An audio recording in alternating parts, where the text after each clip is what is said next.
بسم اللہ الرحمن الرحیم الحمدللہ رب العالمین۔ السلام علیکم عزیز طالبات۔ آج ہم خواجہ ناظم الدین بطور وزیر اعظم کی جو خدمات انہوں نے سر انجام دی تھی ملک پاکستان کے لیے، اس کے حوالے سے ڈسکس کرنے جا رہے ہیں۔ پچھلا تمام جو لیکچر ہے وہ یقیناً آپ کی سمجھ میں آگے ہوں گے۔ ہم نے قائد اعظم محمد علی جناح بطور گورنر جنرل اور لیاقت علی خان کو بطور وزیر اعظم ان کی خدمات کے ہم نے پڑھ لیے، اور آج ہم خواجہ ناظم الدین صاحب کے حوالے سے پڑھنے جا رہے ہیں۔ خواجہ ناظم الدین صاحب وہ شخصیت جو قائد اعظم محمد علی جناح کی ڈیتھ کے بعد پاکستان کے دوسرے گورنر جنرل کے عہدے پر فائز ہوئے تھے۔ لیاقت علی خان کی شہادت کے بعد خواجہ ناظم الدین صاحب پاکستان کے دوسرے وزیر اعظم مقرر ہوئے۔ خواجہ ناظم الدین صاحب کے دور میں جو اہم واقعات پیش آئے ہم وہ اس کو ایک ایک کر کے ڈسکس کریں گے۔ اس سے پہلے ہم یہ بات کر لیں کہ خواجہ ناظم الدین صاحب جو کے ٹائم میں کے پیریڈ میں ملک کو انہوں نے دو پالیسی، ایک اندرونی داخلہ پالیسی اور ایک خارجہ پالیسی کے تحت جو چلایا، وہ الگ الگ نوعیت کی تھی۔ ہم پہلے خارجہ پالیسی کو ڈسکس کرتے ہیں، پھر اس کے بعد داخلہ ان کی پالیسی جو ہے وہ کیا انہوں نے روا رکھی پورے اپنے پیریڈ میں، اس کو ڈسکس کریں گے۔ تو خارجہ پالیسی کے حوالے سے ہم بات کرتے ہوئے کہتے ہیں کہ لیاقت علی خان صاحب کا جو دور تھا اس میں خارجہ پالیسی قائد اعظم کے عہد کی خارجہ پالیسی سے تھوڑی فرق ہو گئی تھی۔ قائد اعظم کے عہد میں خارجہ پالیسی ملک کی بالکل غیر جانبدار تھی، بالکل نیا ملک تھا اور پالیسی غیر جانبدار تھی۔ جب لیاقت علی خان کا دور آتا ہے تو اس پیریڈ میں ہم دیکھتے ہیں کہ ہماری حکومت، پاکستانی حکومت اسلامی ممالک کے ساتھ تعلقات کو فوقیت دیتی ہے، بہتر تعلقات بنانے کی طرف توجہ دیتی ہے۔ رضا شاہ پہلوی ایران کے پاکستان کا دورہ کرتے ہیں، اسی حوالے سے اس کا تذکرہ ملتا ہے۔ رضا شاہ پہلوی اور ایران کے حکمران تھے، اور انڈونیشیا کے حوالے سے پاکستان کی پالیسی بہت بہترین طریقے سے چلتی ہے۔ لیکن جب ہم خواجہ ناظم الدین صاحب کا دور دیکھتے ہیں تو اس میں لیاقت علی خان کے عہد سے مختلف خارجہ پالیسی دکھائی دیتی ہے، کیونکہ خواجہ صاحب کے دور میں جو مختصر سا ان کا دور تھا، دو اہم واقعات ہمیں نظر آتے ہیں بیرونی دنیا میں پیش آئے ہوئے جہاں پاکستان کو اپنا موقف بتانا تھا۔ ایک ایران میں تیل کا مسئلہ پیدا ہو گیا تھا، تو اس میں اب ہم ایرانی حکومت کا ساتھ دیں یا برطانوی حکومت کا ساتھ دیں، یورپ کا ساتھ دیں، تو پاکستانی حکومت نے برطانیہ کی حمایت پر مبنی اپنی خارجہ پالیسی کے تحت ایران کے تیل کے معاملے میں برطانیہ کا ساتھ دیا تھا، اور یہ ساتھ اس طرح کا تھا کہ کھل کر بھی پوری طرح سے نہیں تھا، لیکن جو بنیادی تھا وہ برطانیہ کی حمایت تھی پاکستان کی۔ ڈاکٹر مصدق صاحب کی حکومت نے جو اپنے ملک کی حمایت کے لیے اسٹانس لیا تھا، پاکستان نے اس کو ڈسفیور کیا تھا۔ نہر سویز پر برطانیہ کے تسلط کا مسئلہ دوسرا اہم پوائنٹ تھا کہ نہر سویز پر برطانیہ اپنا حق جماتا تھا، جبکہ مصر کہتا تھا کہ نہر سویز پر ہمارا حق ہے۔ پاکستان نے اس وقت بھی برطانیہ کی حمایت میں اپنا بیان دیا تھا، اپنا موقف جو ہے وہ برطانیہ کے حق میں ظاہر کیا تھا۔ چنانچہ ہم دیکھ سکتے ہیں کہ اس دور میں پاکستان کے جو تعلقات ہیں وہ اسلامی ممالک کے ساتھ اتنے زیادہ بہتر نظر نہیں آتے۔ دور تو بہت ہی مختصر سا ہے، 1953 سے 1951 سے 1953 کا، مگر پھر بھی جتنا بھی ٹائم پیریڈ تھا اس میں برطانیہ کی طرف خواجہ ناظم الدین کا جھکاؤ ان کی حکومت کا زیادہ نظر۔ جب ہم داخلی امور کو دیکھتے ہیں، مسائل پر نظر دوڑاتے ہیں، تو پھر ہمیں صوبوں میں سیاسی فضا جو ہے وہ منتشر سی نظر آتی ہے۔ خواجہ ناظم الدین کے دور میں اس انتشار میں اور زیادہ اضافہ ہو جاتا ہے۔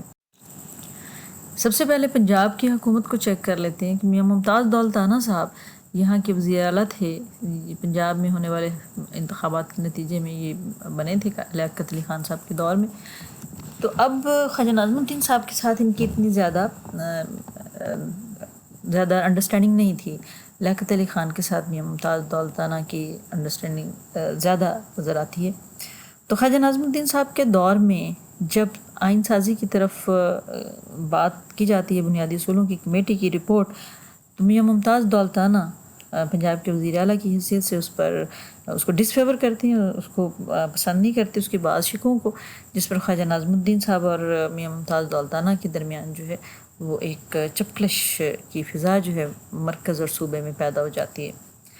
اور تحریک ختم نبوت جب سٹارٹ ہوئی تو میاں ممتاز دولتانہ نے اسی پچھلے بیک گراؤنڈ کا سہارا لے کر عبوری رپورٹ کا بنیادی اصولوں کی کمیٹی کی، انہوں نے اس تحریک ختم نبوت کی تمام تر ذمہ داری مرکز کی طرف ڈال دی۔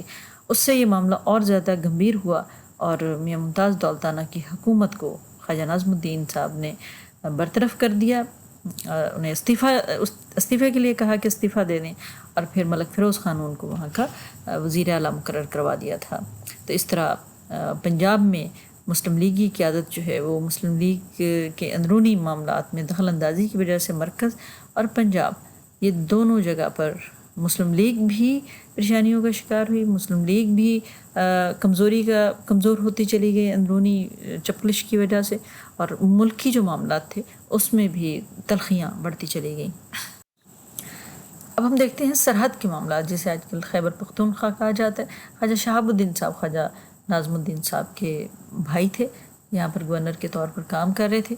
خان عبد القیوم خان صاحب مسلم لیگ کے رہنما صدر، جو مسلم لیگ پر اپنا ہولڈ قائم رکھنا چاہتے تھے، اسی لیے پیر صاحب آف مانکی شریف اور یوسف خٹک صاحب کے ساتھ ان کی جو ہے تنازعات سٹارٹ ہوتے ہیں۔ لیاقت علی خان صاحب کے دور میں بھی یہ تنازعات موجود تھے، لیکن اب یہ تنازعات زیادہ شدت اختیار کرتے چلے گئے۔ خان عبد القیوم خان صاحب نے الیکشن جو ہے یہاں پر جو کنڈکٹ ہوئے، ان کو کوشش کی کہ تمام کے تمام ان کے امیدوار جو ہیں وہ ان کو ٹکٹیں بھی ان کو دی جائیں، مسلم لیگی ان لوگوں کو ٹکٹیں دی جائیں، اور یہ مسلم لیگ کے جو باقی یوسف خٹک صاحب ہیں یا جو جھگڑا صاحب تھے یا پیر صاحب مانکی شریف ہیں، ان کو کسی قسم کا کوئی حصہ نہ دیا جائے۔ تو خان عبد القیوم خان صاحب نے جو بھی اپنے مفاد کے لیے، اپنی حکومت کے مفاد کے لیے مسلم لیگ کے اندر دراڑیں ڈالیں یا مسلم لیگ کو نقصان پہنچایا، یا جو عمل بھی کیا، الیکشن میں جانبداریت برتی یا الیکشن کے جو امیدوار تھے ان کو ہی غائب کروا دیا یا جعلی ووٹ ڈالے یا جو کچھ بھی کیا، خواجہ شہاب الدین صاحب کے نے بطور گورنر انہیں بالکل کہیں کچھ نہ کہا، جس کا نتیجہ یہ ہوا کہ خان عبد القیوم خان صاحب جو ہیں وہاں ان کا ہولڈ ہو گیا سرحد میں، اور مسلم لیگ وہاں سے ایک طرح سے سمجھ لیں کہ لڑائی جھگڑے کا شکار اتنی زیادہ ہوئی کہ مرکز پر بھی اس کے اثرات جو ہیں وہ مرتب ہو گئے، اور مرکزی حکومت جو ہے اس میں کمزوریاں آتی چلی گئیں اس داخلی انتشار کی وجہ سے۔ سندھ کا جب ہم تذکرہ کرتے ہیں خواجہ ناظم الدین صاحب کے دور میں، تو گندم کا بحران خواجہ ناظم الدین صاحب کے دور کی سب سے بڑی اہم کارروائی ہے جو بلیک منی کمانے والوں نے کی، کہ مصنوعی بحران پیدا کر دیا اور جو اصل گندم تھی اس کو سمگل کر دیا۔ جب جسٹس دین محمد صاحب نے جو گورنر تھے سندھ کے، گندم کے اس مصنوعی بحران کو ختم کرنے اور سمگلنگ کا انسداد کرنے کی کوشش کی، تو ایوب کھوڑو وزیر اعلیٰ نے، ان کے سندھ کے وزیر اعلیٰ تھے، انہوں نے رکاوٹیں پیدا کر دی۔ یہ رکاوٹیں جو ہیں اس کو دور کرنے کے لیے جسٹس دین محمد صاحب نے ایوب کھوڑو اور قاضی فضل اللہ صاحب، جو بعد میں وزیر اعلیٰ کے عہدے پر بھی فائز رہے ہیں، پروڈا کے تحت مقدمہ چلانا چاہا، تو مرکزی مسلم لیگ نے جو مسلم لیگ خواجہ ناظم الدین صاحب ان کے رفقا کی تھی، انہوں نے اس میں مداخلت کر دی۔ جسٹس دین محمد ہی کو انہوں نے روکا کچھ بھی سٹیپ اٹھانے سے۔ تو اس طرح کے بہت سارے اقدامات جو ہیں وہ مسلم لیگی رہنماؤں کی بے جا دخل اندازی کی وجہ سے مسائل کا شکار ہوئے۔ تو سندھ کے گورنر جسٹس دین محمد صاحب نے ریزائن دے دیا کہ میں اس عہدے پر مزید کام نہیں کر سکتا، جہاں بلیک میلرز اور سمگلرز جو ہیں ان کو پروٹیکشن مل رہی ہو۔ تو اس طرح مسلم لیگ جو ہے اپنا وقار خود ہی کھوتی چلی آ رہی تھی تمام صوبوں میں، اور کمزور ہوتی چلی جا رہی تھی، جس کا نقصان جو ہے وہ صرف مسلم لیگ کو نہیں ہوا، اس کا نقصان ملک کو بھی۔ پھر ہم دیکھتے ہیں مشرقی پاکستان میں مسلم لیگ کی صورتحال. اندرونی لحاظ سے مسلم لیگ جو ہے وہ مسائل کا شکار ہوئی. ہم پچھلے لیکچر میں بھی یہ پڑھ چکے ہیں کہ محمد اکرم خان جو صدر تھے صوبائی مسلم لیگ مشرقی پاکستان کے، انہوں نے مولانا عبدالحمید بھاشانی اور عطاء الرحمن صاحب کو اپنی پارٹی سے نکال دیا تھا. مولانا عبدالحمید بھاشانی نے ایک نئی پارٹی جو ہے وہ بنا لی تھی، مسلم لیگ عوامی پارٹی، عوامی مسلم لیگ. تو عطاء الرحمن اور مولانا عبدالحمید اس کے بھاشانی صاحب اس کے صدر اور عطاء الرحمن صاحب اس کے وائس پریزیڈنٹ بن گئے. اور یہی وہ جماعت تھی جس نے لسانی مسئلہ بنگالی زبان کے مسئلے کو اچھالا تھا، اور اس مسئلے کو لے کر پھر خواجہ ناظم الدین صاحب کی حکومت جو ہے اس کو بہت زیادہ مشکلات کا سامنا کرنا پڑا تھا. چنانچہ مشرقی پاکستان کی جو صورتحال ہے وہ اگرچہ کہ خواجہ ناظم الدین صاحب خود بھی مشرقی پاکستان سے تعلق رکھتے تھے، لیکن وہ اس پر مکمل طور پر قابو نہ پا سکے اس صورتحال پر، اور ملک جو ہے وہ مسائل کا شکار ہوتا چلا. خواجہ ناظم الدین صاحب کے دور میں خوراک کا بحران جو پیدا ہوا غلے کی سمگلنگ کی وجہ سے پیدا ہوا تھا. اور خود خواجہ ناظم الدین صاحب نے یہ جولائی 1952 میں یہ بات کہی تھی کہ جناب کوئی بحران نہیں ہوگا، گندم بہت ہے. لیکن دسمبر آتے ہی وہ بحران نظر آیا، اور اتنی شدت سے نظر آیا کہ حکومت کو امریکہ سے $1.5 کروڑ کا قرض لینے کا معاہدہ کرنا پڑا. خواجہ ناظم الدین صاحب کی حکومت تو اس قرض کو افورڈ نہیں کر سکی، اس قرض کے حوالے سے فائدہ نہیں اٹھا سکی. البتہ جو ہے وہ بعد میں محمد علی بوگرا صاحب کی حکومت کو اس کا فائدہ ہوا، کیونکہ پہلی جو کھیپ پہنچی تھی گندم کی وہ محمد علی بوگرا صاحب کے دور میں پہنچی تھی. اس وقت تک خواجہ ناظم الدین کی حکومت ختم ہو چکی تھی. نمک کا بحران، یہ مشرقی پاکستان میں جو نمک جاتا تھا یہ مغربی پاکستان سے جاتا تھا، اور خود مغربی پاکستان میں بھی ظاہر ہے کھوڑا ایک سب سے بڑی کان ہے نمک کی جو پنجاب میں پائی جاتی ہے، تو صاف کر کے پھر اس نمک کو پورے ملک میں پرووائڈ کیا جاتا تھا. سمندری پانی سے نمک تیار کرنے پر پابندی تھی. اب بلیک ملرز نے جو ذخیرہ اندوز تھے ان لوگوں نے نمک کا بحران بھی پیدا کر دیا، نمک کی قلت کر دی، مصنوعی قلت کر دی. تو ایک گندم کی قلت ہوئی ہوئی تھی، ایک نمک کی قلت ہوئی ہوئی تھی.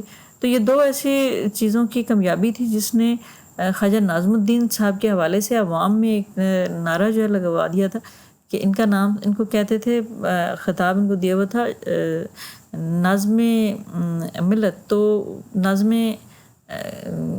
ناظم قلت کا ان کو جو ہے وہ مل گیا. پھر اب ہمارا ہے دستور سازی کے حوالے سے. خواجہ ناظم الدین صاحب کے دور میں دستور سازی کے حوالے سے بھی بہت مسائل انہیں دیکھنے پڑے. اسلامی ہو یا سیکولر، اس کا پہلے دن سے ہی جھگڑا چلا آ رہا تھا، لیکن عبوری جو رپورٹ دی تھی بنیادی اصولوں کی کمیٹی نے، اس میں اسلامی شقیں جو ہیں وہ نہیں ہیں، ملک کا نام اسلامی جمہوریہ پاکستان نہیں ہے. یہ بات جو جماعتیں تھیں اسلامی جماعتیں انہوں نے کی، خاص طور پر جماعت اسلامی کے جلسے جو ہیں انہوں نے لوگوں کو موبلائز بہت کیا. تو دوسری طرف سیکولر لوگ بھی جو ہیں اس بات کو لے کر بہت سامنے آئے ہوئے تھے کہ جناب ملک کا دستور جو ہے وہ اسلامی ہوتا چلا جا رہا ہے. تو بہرحال تعصبات میں اضافہ ہوتا جا رہا تھا مشرقی پاکستان اور مغربی پاکستان کے درمیان. زبانوں کے معاملے پر، اسلامی اور سیکولر آئین بنانے کے حوالے سے، سیٹوں کی نمائندگی کے حوالے سے، مجلس قانون ساز میں سیٹوں کے حوالے سے، تو بہت سارے معاملات تھے جس نے دستور کو مکمل طور پر بننے سے روکا ہوا تھا.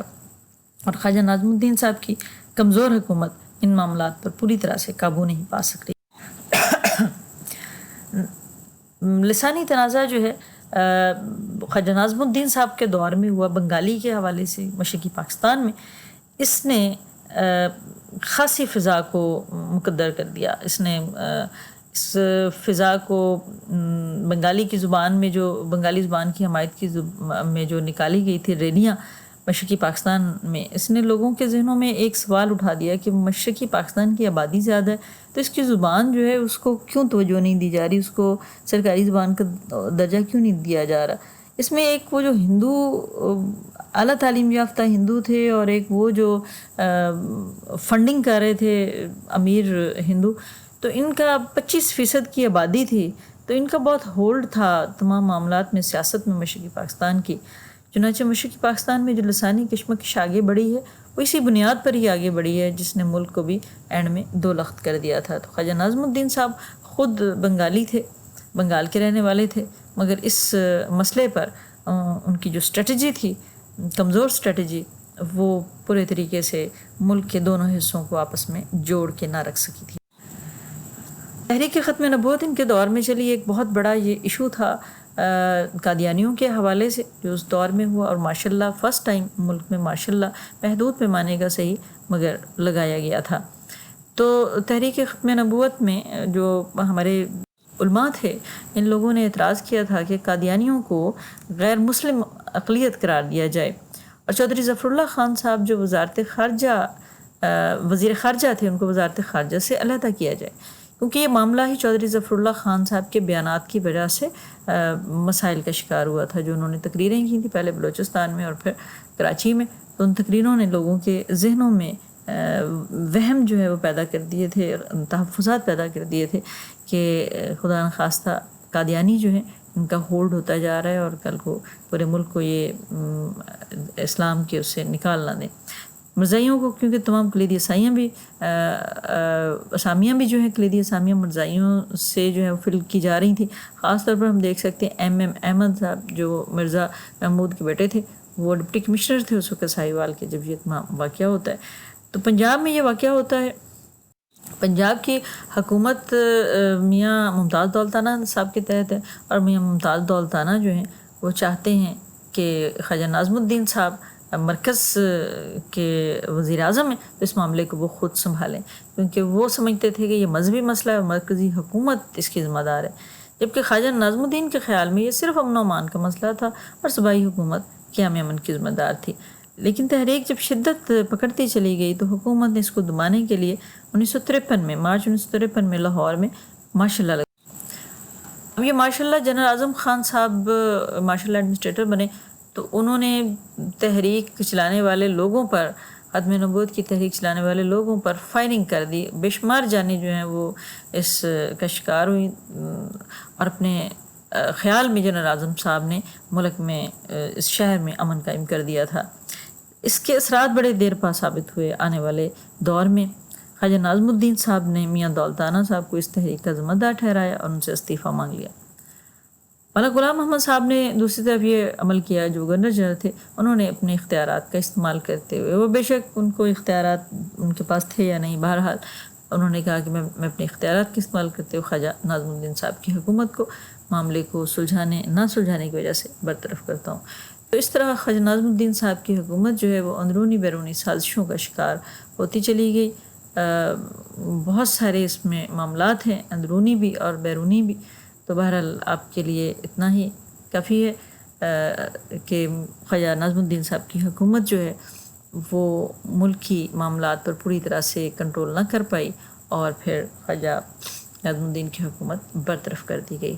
مشرقی پاکستان میں اس کا پیغام انتہائی غلط طریقے سے گیا کہ پنجاب نے، مغربی پاکستان نے مشرقی پاکستان کے وزیر اعظم کی حکومت کو ختم کر دیا۔ یہ ایک بہت بڑا ایشو تھا جس کو آنے والے دور میں پورے طریقے سے ہینڈل نہیں کیا گیا، اور جو رنجشیں تھیں، جو تحفظات تھے، وہ بڑھتے چلے گئے اور ملک دو لخت ہو گیا۔